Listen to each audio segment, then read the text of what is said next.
And it's Friday Live with Byline Times. I'm Peter Jukes, and I'm joined by the editor of Byline Times, Hardeep Matharu, and a special guest this week, Simon Nixon, a former columnist for the Wall Street Journal and for the Times, and a leader writer at the Times. So we're joined by very esteemed company. This week, we'll be talking about three major things. First, Rachel Reeves's black holes. Are there more than one of them? What's going on with finances? Simon, with his background in business and economic journalists, can finally enlighten us all the various rumours and contradictions floating around Rachel Reeves's discovery of the government's budget. From that, we'll also be looking at what's happening to the takeover or sale of the Telegraph and Spectator, big media brands in Britain, and with Paul Marshall, the major investor in GB News and hedge funder who made millions out of Brexit, being the lead bidder at the moment. And following on from what GB News does, we'll be looking, incidentally, at the far right and the awful events this week, mainly in Southport, but across various British citizen towns, as disinformation has led to attacks on mosques and dozens of police injured. But first, Simon, is this a new black hole? So if I read rightly today, there was already the incoming Labour Chancellor knew about a £20 billion shortfall in the government finances. And now there's a £22.5 billion new hole that's emerged from unregistered spending commitments. Is that right? I'm a layman on this stuff. Can you explain to me what's happened this week in the Treasury? Yes, Peter. The black hole that we all knew about, that the Institute for Fiscal Studies warned us about, was an £18 billion black hole over the life of the next Parliament for 5 years. Rachel Reeves has discovered a £22 billion black hole in year one in the current fiscal year. Additional to this 18, yes. Well, some of it was in the 18, but there's other things that she has discovered that weren't in the books. And she's accused the former Chancellor Jeremy Hunt of deceiving. Is that right? Is that fair enough? Yes. The OBR has said we didn't know anything about this. There seems to be some deception. Obviously there's quite a lot of shades of grey in all of this. But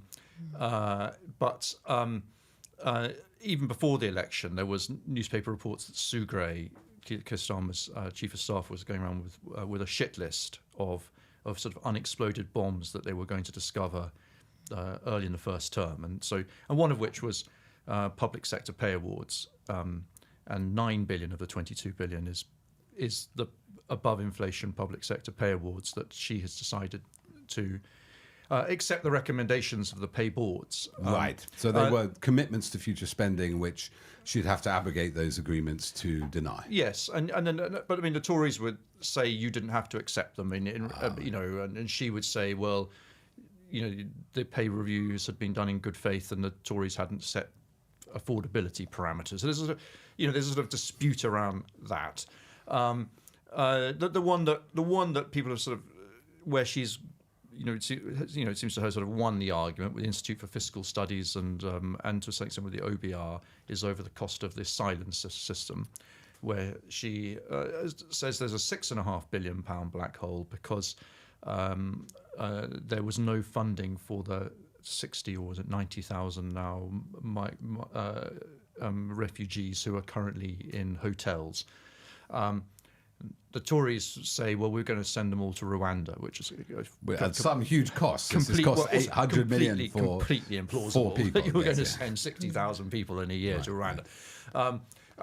But that is a cost that was clearly not in the book. So there were quite a lot of costs. But I mean, but the bigger picture is the political one. And I think which is to my mind, the more interesting and important point, is that actually, as you say, everybody knew that there was a black hole, and that both parties' plans were implausible. That taxes would have to go up, but the £22 billion that she has identified is exactly the same amount of money, £22 billion, that the Tories just cut in cutting national income tax, national insurance. So is this like, we famously, they always do this in the Treasury, there's no money left, leaving books. Do you think this has been set as a bomb? It was a trap. It was Right. absolutely a trap set by the Tories. They made totally unaffordable tax cuts ahead of the election, knowing they were unaffordable. And the first bit of the trap was thinking that if Labour said that's wrong, then they could say, we've cut your taxes and they're not going to cut your taxes. Right. So they hoped that they would get some electoral advantage in the election over that. But Labour didn't walk into that trap. So they said, no, we'll match those tax cuts. But the second bit of the trap, of course, was that Labour knew that everybody knew that after the election, they would have to raise the taxes. And so the Tories hoped that in month one of a new Labour government, they would effectively have to breach faith with the British public. Right. And so that's the trap that they set, and that's why this was a really, the economics are almost unimportant. The politics is what really mattered here. This was an deliberate attempt by the Tories, with the help of the right-wing press, it has to be said, to frame a Labour government in week one, effectively, as being fundamentally dishonest and untrustworthy. And this was a battle really to frame the Labour government. So Rachel Reeves had to come out all guns blazing and fighting, because she had to win this narrative in order to be able to win permission to put taxes up. And the Tories are fighting essentially a narrative that will define this government and essentially their electoral strategy for 2029.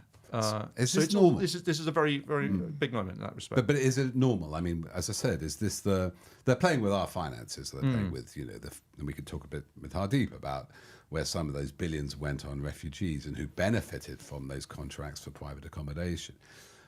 But is that normal for an outgoing government to leave a bomb at the feet of the incoming government, which is just going to cause turmoil in public finances? Obviously, it's something landing in Labour's lap.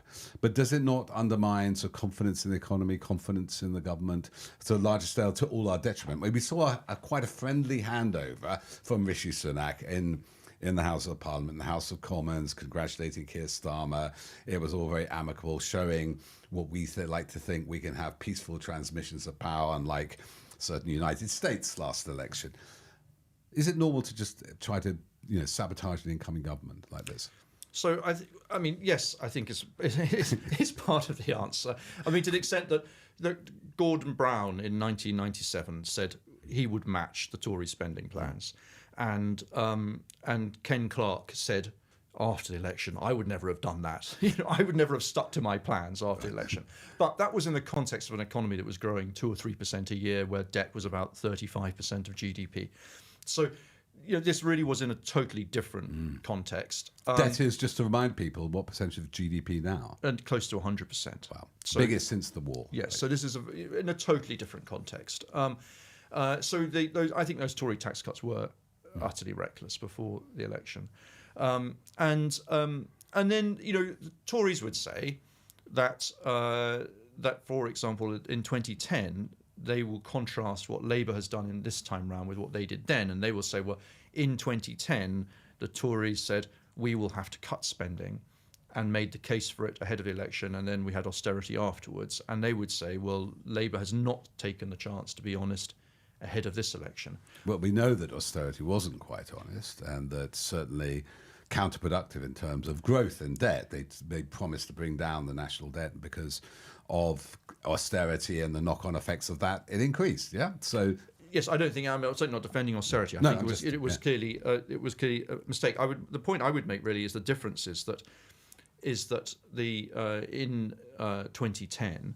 The Tories could make the case for austerity and have most of the right-wing media behind them, even though the intellectual argument underpinning it, which was that Gordon Brown blew up the global economy because he ran a 2% deficit, was fundamentally fraudulent and dishonest.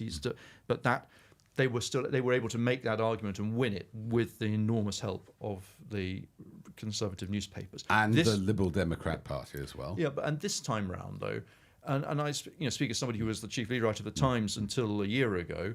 There was no there was no way that they could, that the Labour could have made that argument without being completely destroyed. I mean, or being, the Times after I left, I hasten to add, week in, week out, would write a leader basically saying to Labour, goading them to say, show us your tax rises, show us your tax rises.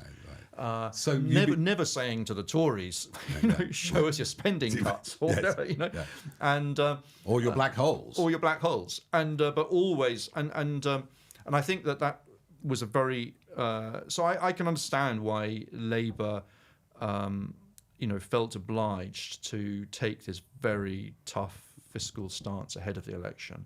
I think that they escaped the first bit of the trap. I think that they will probably get away with the second bit of the trap too, which is that they will be able to get put through the tax rises, and I think they probably will win the argument on the black hole.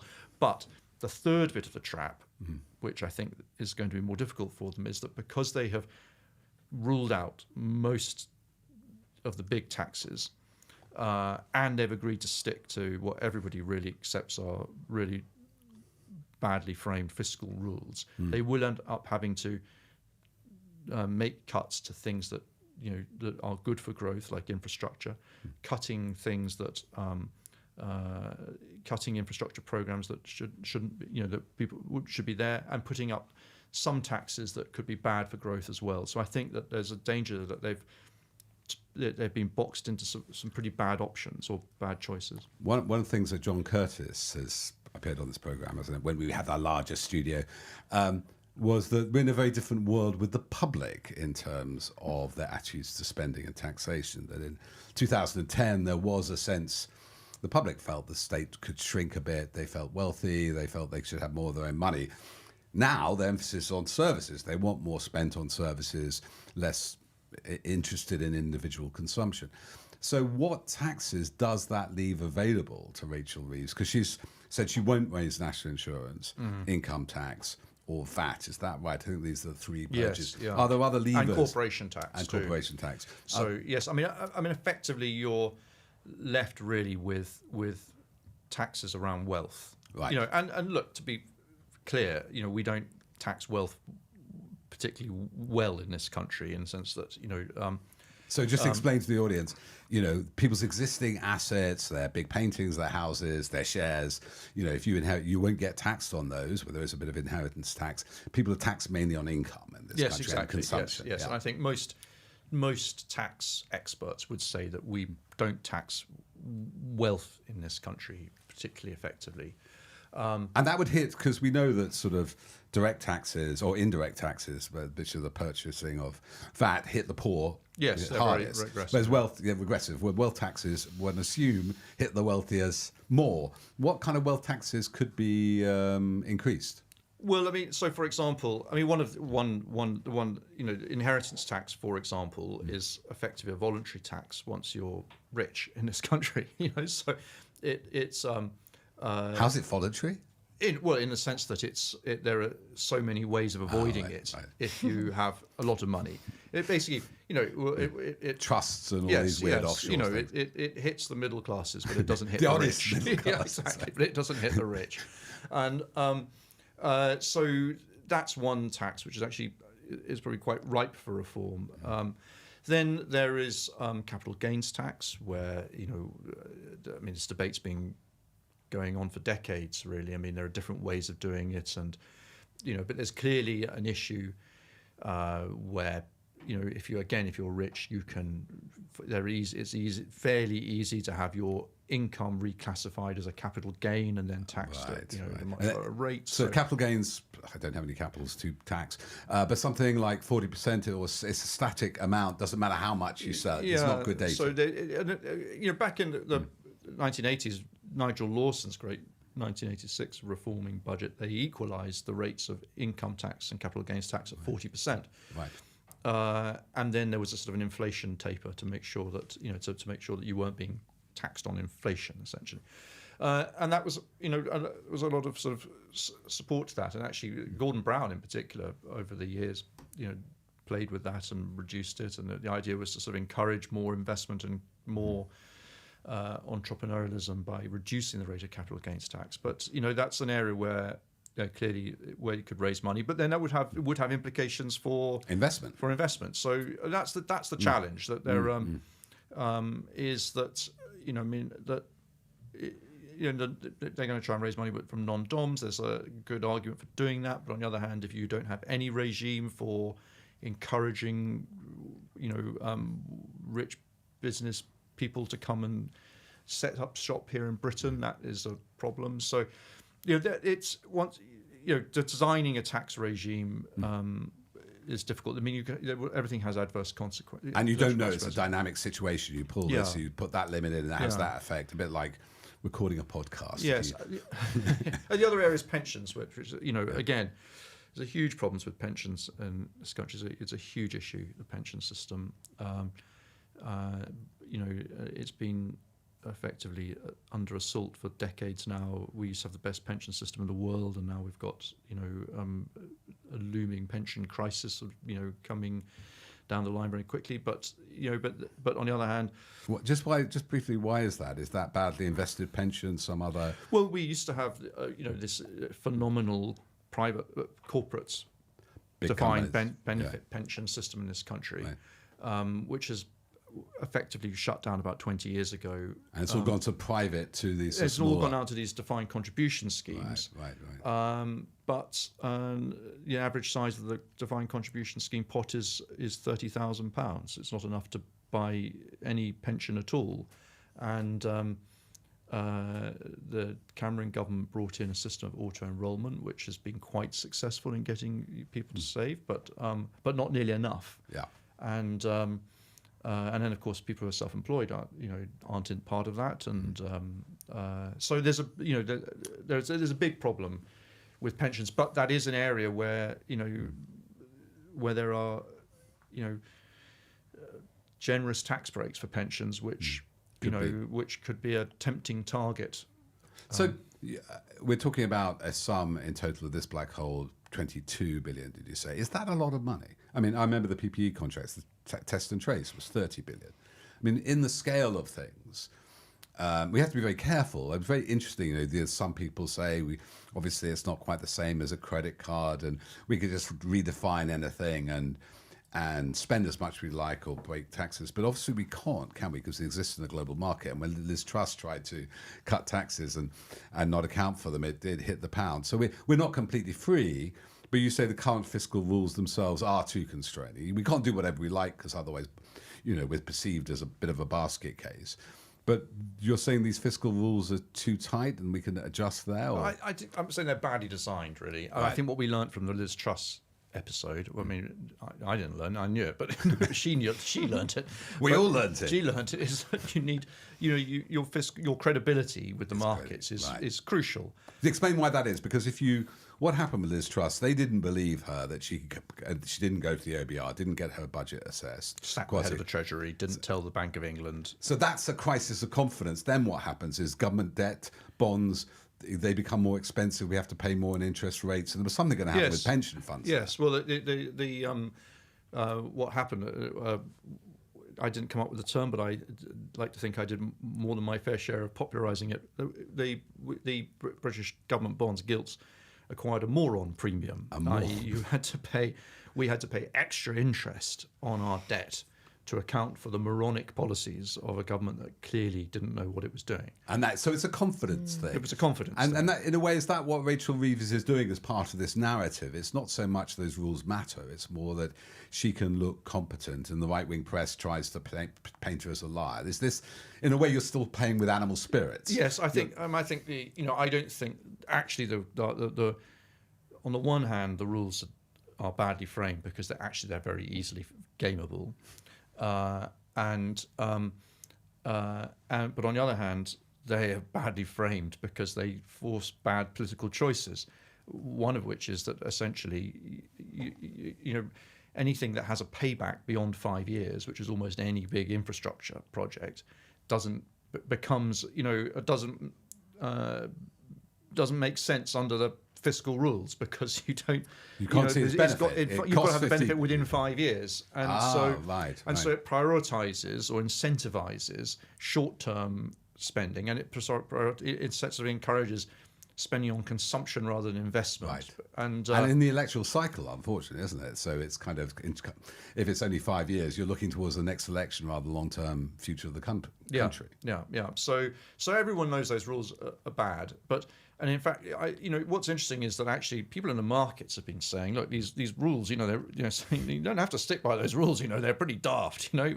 We quite like you to spend more on infrastructure and investment in Britain, and but actually the rules were more had more for political salience than they did for the markets. I mean, I think there was a debate to be had around what the right fiscal posture for Britain was, but politically she had to adopt Hunt's rules because, again, that would expose her otherwise to these Tory attacks. So you're saying, I mean, I'm always amazed that the tabloid press or the press, right-wing press, got more meetings with Number 10 every year for the last back to Blair than any other head of industry. The government is setting these rules, not on the basis even of global markets, of the right-wing press. What they can get at their main customer or their main challenge in setting whether we spend more on investment is what the Mail or the Telegraph or the Times, you are the leader right of the Times might say. Well, I think it is. I think obviously no one wants to pay more tax. Yeah. Especially if you're a non-dom multimillionaire who owns a newspaper. Yes, but I mean, but generally people don't want to pay more tax, and I think in all democracies this is an issue. I mean, France is having a political crisis at the moment, effectively, because the political parties other than Macron's party can't make a rational argument on tax, and Macron's party suffered for it. So every and in America where they're having an election where they're talking, both sides talk nonsense about they've got the enormous American debt's now $35 trillion. It's gone up by $2 trillion in the last year or something. It's absolutely astonishing. So no one wants to pay more tax, and politicians don't want to be honest about it. So that's not a peculiarly British problem. But what I think is an issue is that, as you were saying earlier, as John Curtis was obviously saying to you before, that British public do want better services and they do want a lot of these issues fixed. But we couldn't have a sensible argument about it in a sense because, the media in particular, and I think the conservative papers in particular, help frame this argument very narrowly around these issues of tax. And I think they felt they had to adopt these conservative positions on tax and debt in order to be able to have any chance of winning the election. Just before I bring Hardeep in, just two questions. One is, have the right-wing press successfully framed this as Reeves immediately reneging? And what did the markets make of that election a month ago? I remember, back in my youth when it was the ones on the pound and, Wilson and Heath, the markets and everybody, it would sort of be you'd read the world assessment from whether the stock exchange went up or down, or it was always it was all about the exchange rate or all these different factors to measure the confidence or not in an incoming government. What's your reading of how foreign investors, the markets, have reacted to Keir Starmer's first month? Well, again, it's very difficult to separate signal from noise in the markets always. The stock market has been a serial underperformer for 8 years now since Brexit. I've written for my own Substack, Wealth of Nations, about that. Wealth of Nations, go over to Substack and subscribe. It's very, very good. In fact, Byline Times reprinted that. Of course, because we recognise very, very good Substack. So Byline Times, we will know very well, therefore, that the stock market has been a huge problem for Britain. And the pound has been, since Brexit, also a very poor performer. The pound did rise in the last few weeks, and some people said that's confidence in Starmer. I think it's actually got probably more to do with expectations around interest rates in Britain and America, which is what really drives these things. And the stock market, has had a good couple of weeks, but that's partly because of fears of World War III in the Middle East and the oil price, which the stock market is particularly exposed to. So So, I mean, it's hard to strip things up. But I think but I do think, having said that, all that one is picking up from, reporting from the markets, particularly, and, is, I think, people think Britain has some very serious economic challenges. I think people definitely think that Britain is in a much better position now with a stable government that is going to tackle the biggest supply side challenges, which is planning and infrastructure. And of course, it's got a large majority, so you don't get like Theresa May or that. I don't think there's any question that people, I mean, I've seen analyst notes and commentary from the City banks. All of them essentially are more positive on the UK now than they were a month ago. When and how that translates into, sort of actually kind of moves in markets that you can actually point to, I think that plays people, sentiment gets you so far, but people want to see the evidence. But I do think there's no doubt that there's a huge shift in sentiment towards Britain since the Labour. And we have interest government. rates going down. Yeah, I mean, that's mainly a global thing. And you say about this planning and infrastructure, a sense of stability in the government. And eventually, doesn't that begin to feed through into the economy in that debt's cheaper? That we get that the crisis, the truss effect, the Moron premium, which I love. It's expensive, and one that stability helps if you're trying to reconstruct. Yeah, no, I think they've been lucky with their timing in one respect, which is that the interest rates are now coming down. So people might think, Labour's my mortgages are cheaper. Yes, and as I say, I think these on the black hole. I think that. I think they have won that argument, and I think some aggressive posturing. Interestingly, from Reeves herself saying, calling Hunt a liar and all that. They really remember 2010, don't they? When the narrative was defined while they were looking for a new leader by the coalition government. Yes, but I think that I think that people. And my sense is that people aren't going to get dragged down into the weeds of the Rwanda policy and what or whatever. The big picture is that people know that the Tories very. You can say it. You can say it on this. They wrecked the economy over 14. Fucked up, but they wrecked the economy over 14 years, and they deliberately had a scorched earth strategy ahead of the election. Yeah. And everybody can see it. Everybody knows it. And if Labour weren't completely clear ahead of it, I think people can also understand why. So I think I may be projecting, but I think that's what my sense is that's where things are on the black. And Hardeep, just we'll start moving on to subjects. I'm interested to see what you make of this as a very smart editor, but economics is maybe not something you talk about much. But you did publish a piece this week about where some of, I think it's 8 billion, was it 6 billion on emergency housing for refugees, and it's deliberate backup, stop the boats, this kind of weaponization and this theatre of cruelty. And a lot of this goes to private landlords, doesn't it? That's what Andrew Kersley. In the asylum system. Yeah. Yeah, well, you have three companies that are always getting sort of millions and millions of pounds in public spending for contracts, for accommodation for people who are waiting to see whether they can claim refugee status legally in this country. Asylum seekers. But those companies themselves are often not even providing the accommodation. They're outsourcing that to third companies as well. And then there's sort of the failings of these firms themselves, which Andrew Kersley's looked at for us. And some of them are quite significant Conservative Party donors, aren't they, some of these firms, I believe, I think. Yeah, I mean, I think, that's a specific thing I can't quite remember, Peter, but I think what's really interesting about what Simon is saying is I think there is a notion that this week the Labour government has, and particularly Rachel Reeves, has managed to navigate these traps. But I do wonder what the medium term to longer term trap is that the Conservative Party, along with its supporters in the right-leaning press, are setting for the government, because the stakes are really high. And I think the Keir Starmer administration has come in and really, really emphasised two things. This is a government of service and integrity, and we will say what we will follow through what we say, because building trust with the electorate is so important and it's been so undermined.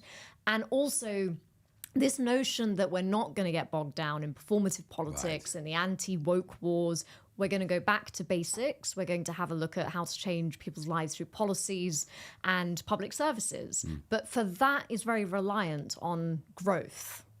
Economic growth, and I do think we need to see some more rigorous analysis of what that really will involve, because it seems that Labour is sort of banking on that in order to deliver some sort of tangible change, probably not immediately, but over the course of this Parliament, and it seems that this is the strategy which theoretically will keep people from not going to more extreme politics or the Farage and the reforms of this world. But if they can see tangible change in their lives over a few years, that will make a difference. And I do wonder that even, within just a few weeks, this has happened. And yeah, I mean, there is still a sense that I think for the ordinary person on the street who has a cursory glance at the BBC News website or some of the front pages, I think they will have a sense of, oh, right, okay, so the finances are worse than we have been told. Right.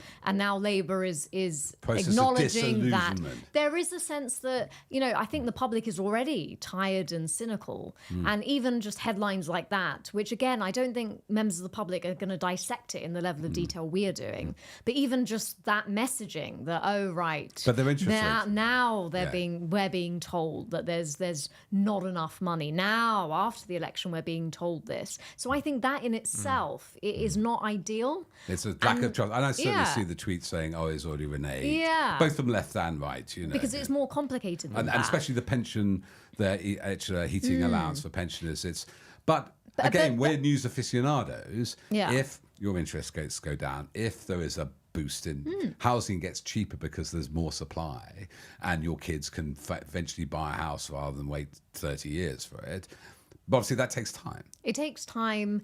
And also, as I said, the Conservative Party and the right-leaning press, it's been fairly quiet, I would say, at the moment, which is not surprising. We've just had a general election. It's now summer, only 4 Parliament's in weeks. recess. Exactly. 4 weeks. But I wouldn't underestimate the longer-term sort of strategy, which is to, over time, present a narrative where Labour has not only had to acknowledge that public finances are in a worse state and we can't do what we'd like to do, but also this key thing that Simon's pointing out, which is the economic orthodoxy which has prevailed in the last 14 years is fundamentally not going to be challenged. And I think that is more important. That is, just reading a few articles myself this week on how this black hole was covered. Already notions about, well, you wouldn't run a household this way, so you can't do it with the economy.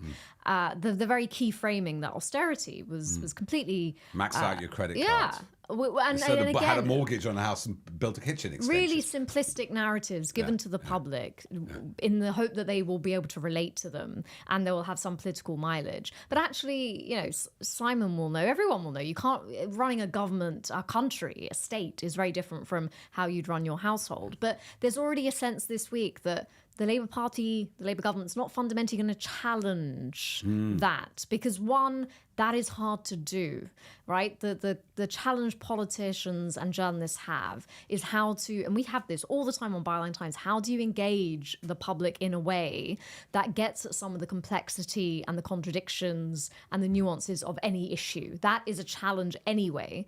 But then as Simon is saying, you have this added layer of the right-leaning press, which is not going to want you to do that anyway. And so I think all in all, yes, they've sidestepped these few initial traps this week.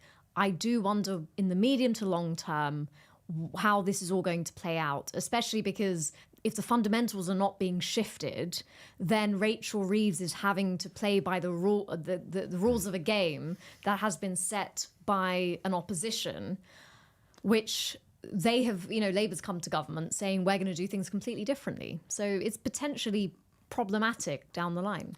Which takes us to the abiding theme of Byline Times and Byline, which is the culture in which we address these issues. We have these discussions about spending versus investment, which rules are applicable. So it may be worth looking at that culture in light of what's happening with one of the mainstays of the conservative press, which was the Telegraph, owned by the Barclay brothers, single Barclay brother now, being investigated, according to some of these tax arrangements of the previous owners, is being investigated by the NCA and HMRC, apparently, which is all very intriguing. Do you see any signs of a change?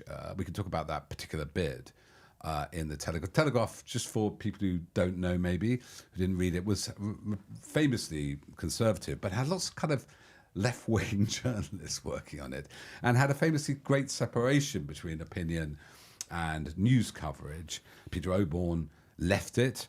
He's our regular diarist because the walls between advertising and content were breached. This is over the HSBC Bank and about them withdrawing funds to certain people. What's happening with the takeover? It's a group which includes the Spectator, doesn't it? TMG, well, the Telegraph Media Group.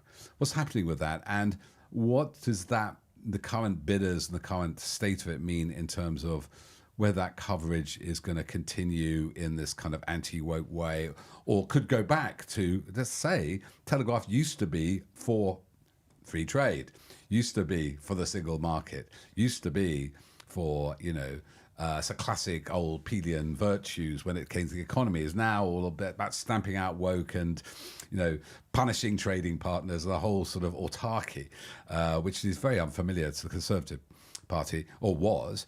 What's happening with that bid, and what would that say about where the Conservatives will go, Simon? Well, there's an auction ongoing for the newspaper at the moment. I mean,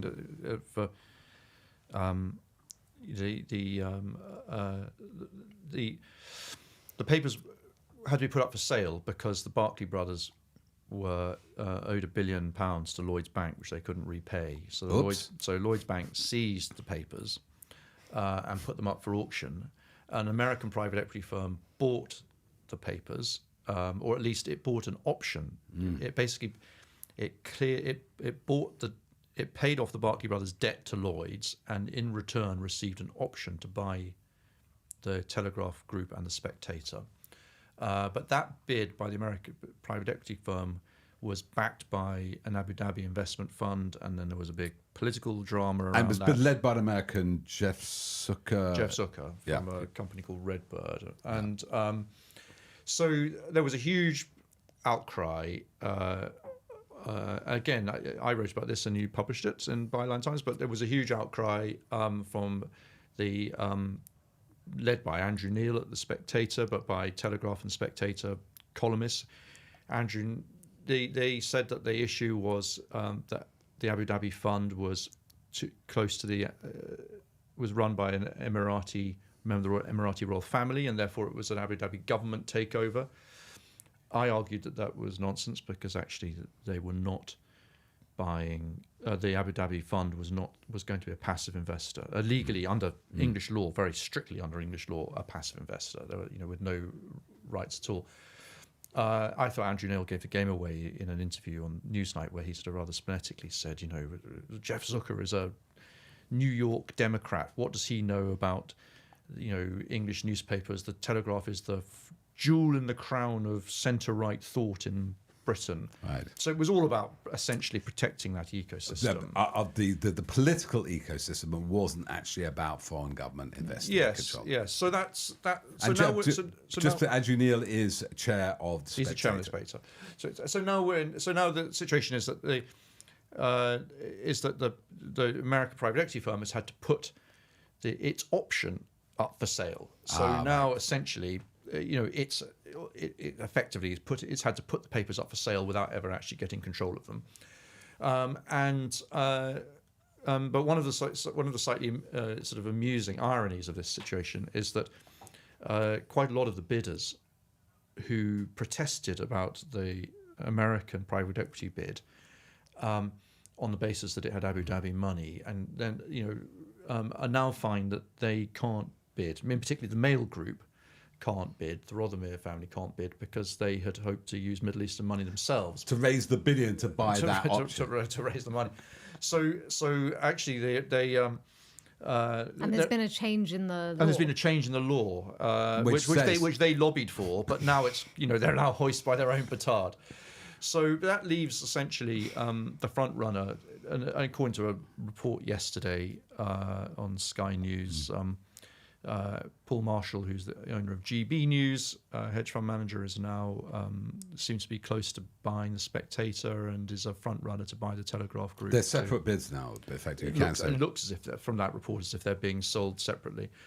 So when people buy these things, we know, just for example, Paul Marshall has lost about 80 million on GB News. That's never made any money. No advertisers, very little revenue of any type. Is the Telegraph potentially profitable? Is this a business? Apparently it is. I've not seen the. I've not seen the. Well, how do the Barclay brothers therefore write up billion debt? If it's they have the most opaque corporate structure. They own all sorts of different things, but basically they had they owed Lloyds Bank £1 billion, but the Telegraph was one of their assets. Right. And it took Lloyds 12 years to effectively get their hands on the Telegraph. There was a very good book published last year about the Barclay brothers and the Barclay family, and tracing their business dealings over 40 or 50 years. And there's one of the things that comes through is that utterly opaque. Everything is offshore. Because they're in Sark, aren't they? Well, there were some island off Guernsey. It's all out in the in the British Virgin Islands and the various Caribbean tax havens.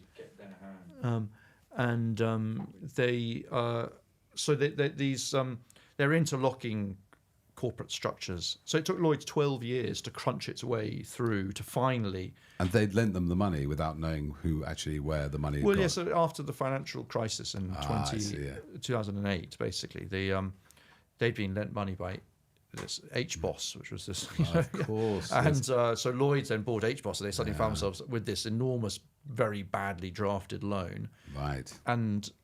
But they had to then try and find an asset that they could get their hands on. It took, as I say, 12 years to get their hands on it. But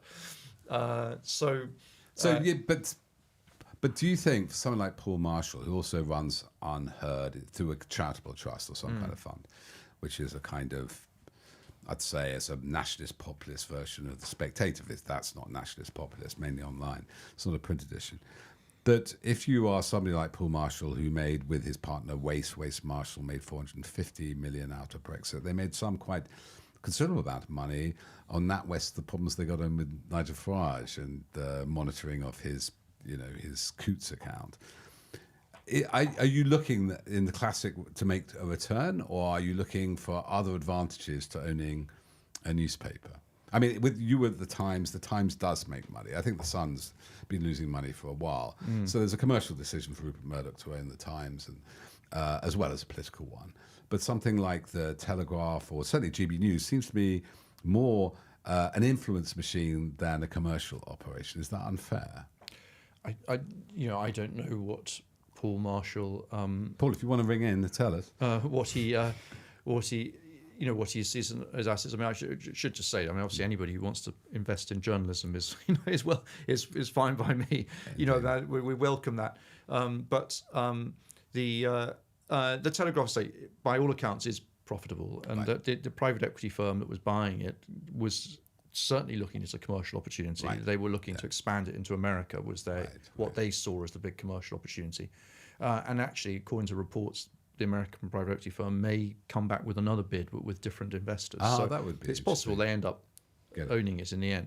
I would assume that if Paul Marshall was to buy it, he would look at it as folding it into his other businesses, or putting them all together and amortizing costs. Yeah, and then he may have some strategy. I don't know, that puts them all together.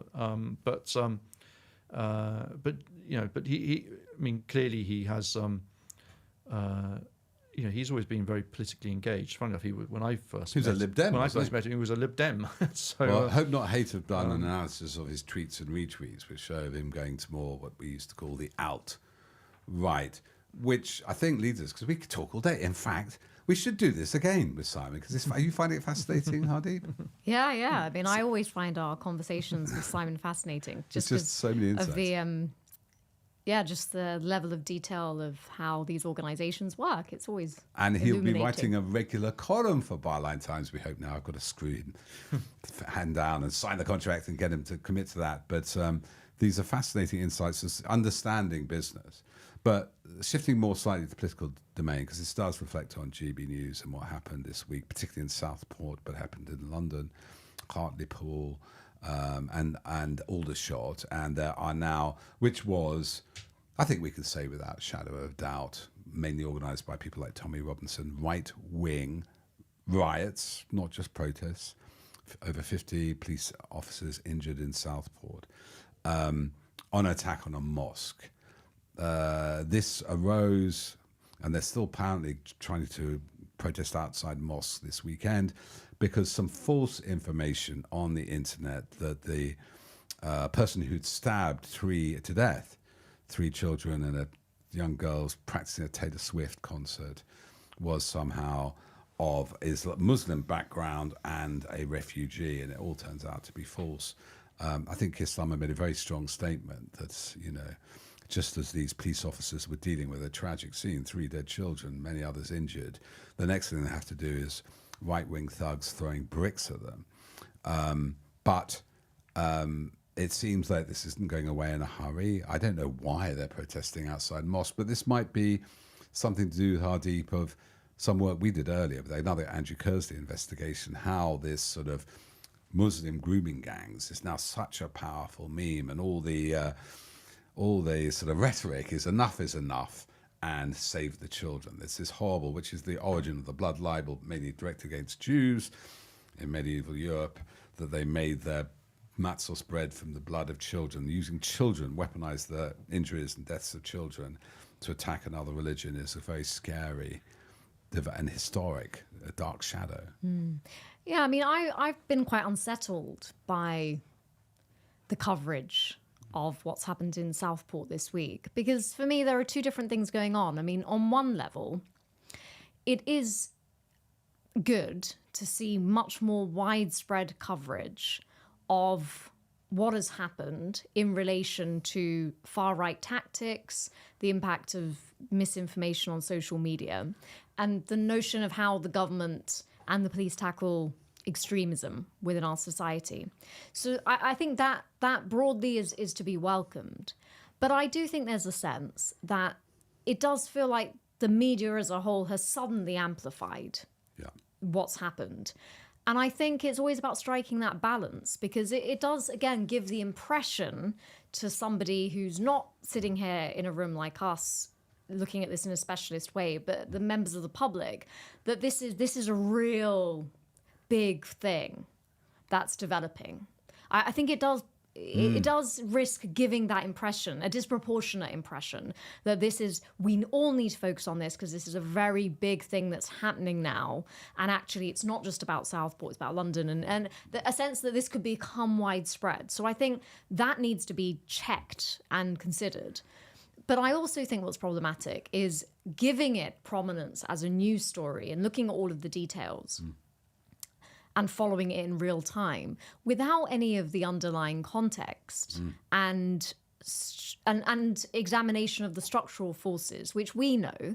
Going back to COVID, we started watching these groups during 24 and that's years not ago. just a notion of how conspiracy theories emerging with sort of much more far-right ideology, but also I think where this Muslim grooming gangs or Islamophobia, how that is developed in our society, right? And so, and what is troubling about this is nowhere in this coverage, which again amplifies this issue, is there a notion of the political climate we are in and providing some context to the reader that at once we're not as divided as a country as these headlines and all of this coverage might give the impression that we are. But also, there has been a toxification in recent years of the political climate, especially around issues such as Islamophobia and the Muslim grooming gangs narrative. And that certain politicians who have had prominent positions within politics and certain established publications in the more traditional press and the media as a whole, like the Times, has contributed to normalizing a political environment, which is about emphasizing division and these narratives that are very binary about us versus them. These people are doing this. And so the media and politics has a role in that environment, in creating that environment. But nowhere in any of the coverage of this now as a sudden, almost like a sudden big news story, which we've been covering for years. Is any explanation of how big is this a problem for society? Is it getting more out of control? Does it require quite a hard response of new policies, or do we need to really look at existing policies?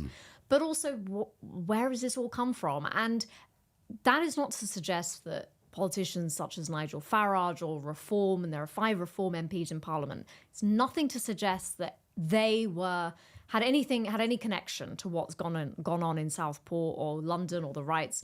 There's no suggestion that those two things are connected, but Farage's response to the riot or the violence, the killings in Southport was, I don't know whether we're being given all of the truth or whether we're being told the whole story, which does lean into conspiracy theory. And Neil Basu, who was the Metropolitan Police's former head of counter-terrorism, his opinion was that these sorts of narratives being said by people who are invested with the position of being an elected politician, they do contribute to inciting disorder and violence of this kind.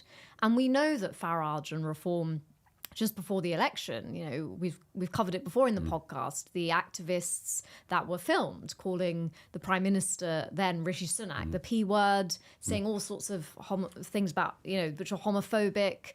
Also, the whole great replacement theory, migration, others coming to... Yeah, so all of this, but so why isn't any of this explored? Why is the water that we swim in not explored? Well, it's not, because the media is focused on this thing has happened, these are the main actors at play, people like Farage have said these things, this is Keir Starmer's response. But again, we will move on in a matter of days. Everyone will just move on. I'm not sure I completely agree with that. I mean, just to be clear what Farage has said, he said, it's weird they're not naming the suspect, the accused now, of this crime. But there was a very good reason under 18. He knew that. He's also said it's going to get worse this weekend. So even in that sense of, it's a borderline incitement. It's using this threat. He's often used this. If you didn't have me, the far right would be much worse. We have GB News, and I criticised her, Michelle Dubry. She didn't like it, saying, I dislike, I completely condemn the criminality. But, why, when white working class people speak up, does the government crack down on them? That's awful.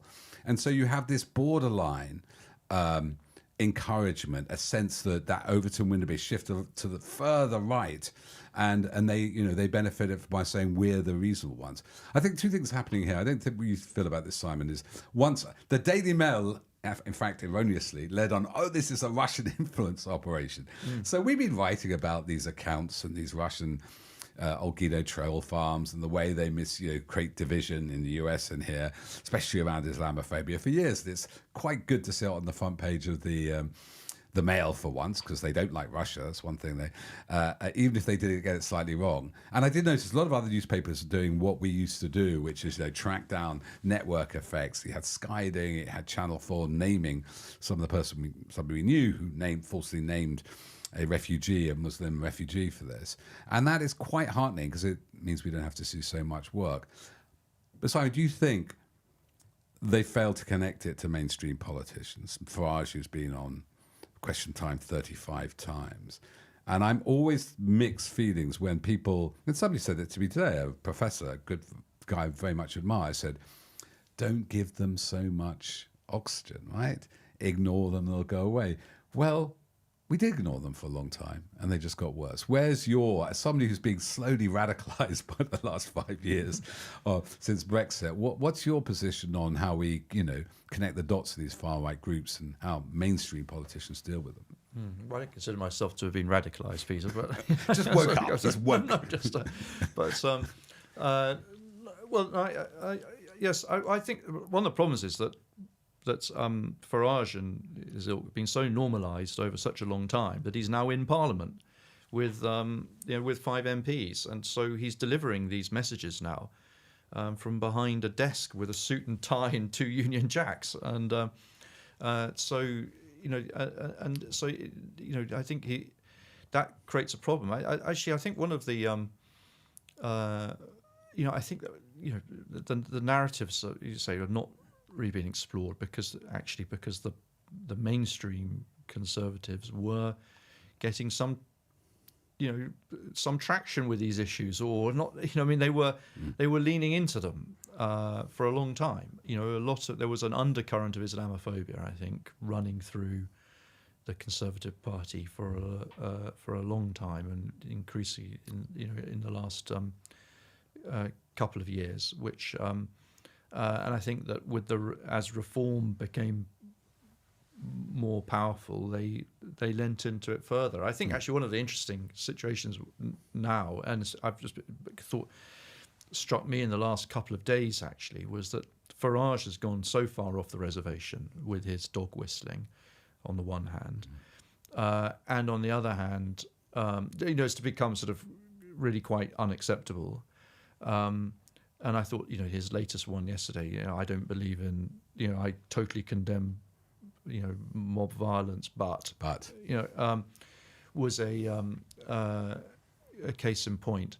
And at the same time, the Conservative Party did just well enough in the election to think that they don't need to merge with him. Yes, right. So I think it's an interesting moment for that whole ecosystem now. And I thought it was very interesting that, and actually slightly worrying, that none of the Conservative leadership candidates went on to Do they not? X to say anything about Farage's comments. Which I thought was slightly worrying. I thought, because I thought that that was an obvious. They could distinguish themselves. Yeah. And none of them, it was something that they still don't know how to handle that whole, reform thing. And of course, actually, it was some of the reform people themselves kind of went on to condemn the violence very quickly after they could see where the narrative was heading. So, but I think it's an interesting moment whether the Conservative Party in its leadership election, and whether they start to try and distance themselves from Farage and reform, or how they navigate that, I think, is going to be quite. And how do you think Starmer did? I was, after I don't know, 8 years condemning, extremism, but not when it's right-wing extremism, which we've seen, and so calling people protesting, again, for a ceasefire in Gaza as sort of extremists, which we had from Suella Braverman. I thought it was quite interesting how tough Starmer was. He did say something about which we liked. Well, I'm not going to do the politics of performance. I'm going to do the politics of delivery.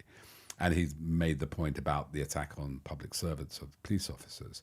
But he also said this thing about online where crimes are being committed in plain sight. But he did say he would be in discussion with the media owners, people like Musk, who only last night endorsed Tommy Robinson. It seemed to be, I don't know, it seemed to me that he was meeting these police chiefs. He said, I'm not going to change the legislation. We're just going to use what existing structures to make them join up to stop, because these people were traveling from various places. That you may get some, not much performance, but a bit more delivery, and that they might be better at tamping down these. That's why it's a slightly reassuring feeling that sort of grown-ups were in charge, and he did criticise Nigel Farage. He refused to do that, which I thought was quite good. And what's your feeling about that, Hardeep? What did you feel about Starmer yesterday? I think there is something to be said about focusing on delivery. But this is what I'm always talking about. I don't think it's really just about that. I think it is about the political climate and the waters we swim in. And that's the culture around us. And I think Keir Starmer should have said, this protest, this violence took place outside of a mosque. It's not clear at all what the connection is between the mosque and the killings of 3 children going to a dance class. And this sort of rhetoric from Farage and anybody, politicians or otherwise, who are linking Islam to this crime is inflammatory and divisive. And I was surprised we didn't hear that. I'm surprised that we didn't hear more about Islamophobia, anti-Muslim narratives, how that is dangerous and damaging to our society, because there has to be some distinction between the Conservative Party that has just been in government, of which people like Suella Braverman, who's the former Home Secretary, was mentioning Muslim grooming gangs and narratives like that quite prominently. There has to be a distinction between that and what the Labour government is offering. So in a way... But that's rhetoric. Maybe they offer more actions and clamp down. Sure, but action in itself, action is good, especially when it takes place in a focused way behind closed doors. But I actually think the messages that the public are being sent and communicated is important too. So Farage is using his platform to communicate certain messages. I'm not sure why that's not being countered by a Labour Prime Minister by saying this is quite clearly this violence outside of a mosque, quite clearly at the very least has connotations that are Islamophobic. It's interesting. I listened to the statement too, and I did wonder that too. And I would imagine they must have discussed it, and so it was a conscious decision, you would have thought. I was listening to a podcast this morning on about how Kamala Harris should respond to Trump's race baiting. Say it to my face. Yeah, but that was before. This was the sort of when did she become black? Right. Yes. Yeah. That she'd always been Indian, but then she turned black. Yes, and this podcast by Democrat strategists on Pod Save America is very. I do enjoy it. It's a very good, good analysis. This is very good analysis. But they were discussing, one of the issues for her is that she does not want to be defined by race, and she does not want to run this, as a black candidate. She wants to run as, modern America is biracial, and this is this is not, this is 2024. This is a different. Well, so she responded to it by saying same old device and division, and just moved on. And and this is going to be a theme, and I think probably the same calculations perhaps apply here, in a sense that if Starmer had come out and said this was outside mosque and it was Islamophobic, then essentially that then becomes the story. I don't know if that helps the Muslim community, Muslims, more than just saying this is far right thuggery wherever it is, and we're taking it on. So I just wonder if actually just by allowing their framing of what they're doing, one's actually playing their game. So it's very interesting, the framing, because I have a lot of right-wing accounts follow me, particularly last night. I had to block a few of them. But they are in this extreme situation. And it's kind of a mixture of old, very conspiratorial left and right. Oh, now they're stamping down. Facial recognition. The autocrat, we've got to have pictures of him as Stalin. They're going down this vector, is that they're really being targeted. That's very interesting. You're right. It's not about our Muslims, our brothers and sisters and co-citizens and co-workers. It's gone to another extreme. So yeah, it's very interesting to watch that development. Also, just to take that point, it's really, really interesting because there's also in the discussion of this, as Simon says, does that help the Muslim community to actually not have it be explicitly about Islamophobia, or is it to their detriment that actually these narratives do become normalized, and if they're not dealt with head on, that ends up affecting everyone in the Muslim community when huge numbers don't agree with any of this. But what's interesting is this notion that by acknowledging something, one becomes defined by it. Yes. Right, it's just very interesting about Kamala Harris. I've said this about Rishi Sunak. In the very final moments, as Prime Minister, he finally said using the P word is racist, and that is awful. And it's an important thing to tell the country that is not that's not acceptable. And he was so conscious, I think, on one level, to not want to be defined by his race or any notion that he should be or has to be, that I would say, I mean, in his case, I would say he also stoked the culture war, which is not good.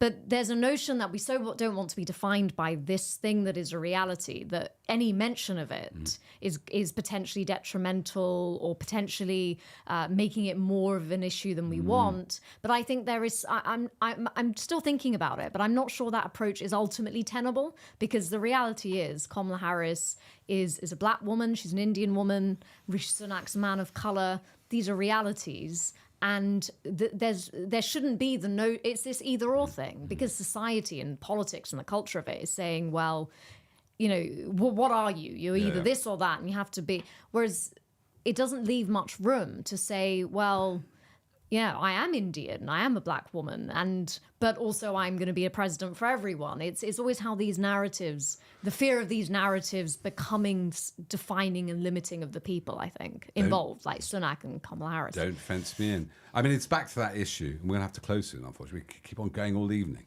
That, you know, do you ignore them, they go away, or if you don't ignore them, they stay. And we will see this weekend, won't we, what actually happens with these threatened 17 potential sites of riots and more right-wing activity. Simon, thank you so much for joining us. Hopefully come back again, because I think really insights. Hardeep, we may be taking a break, I think. I won't be here next week. Maybe you'll run it in my absence. I don't know. I'm sure it'll be fine without me. And thank you all for listening. The new edition of Byline Times, we're starting editing next week. It'll be in the shops the week afterwards, but you can keep on buying the current one, which is up to date. There's a new podcast out beyond this one, which on the anniversary, the 100th anniversary of the birth of James Baldwin, has Hardeep and Bonnie Greer exploring his Harlem, her Harlem, and his struggle for human rights and civil rights, and not being defined, in fact, as just a black man. Thank you so much for watching and listening, and we'll hopefully see you next week, if not the week after.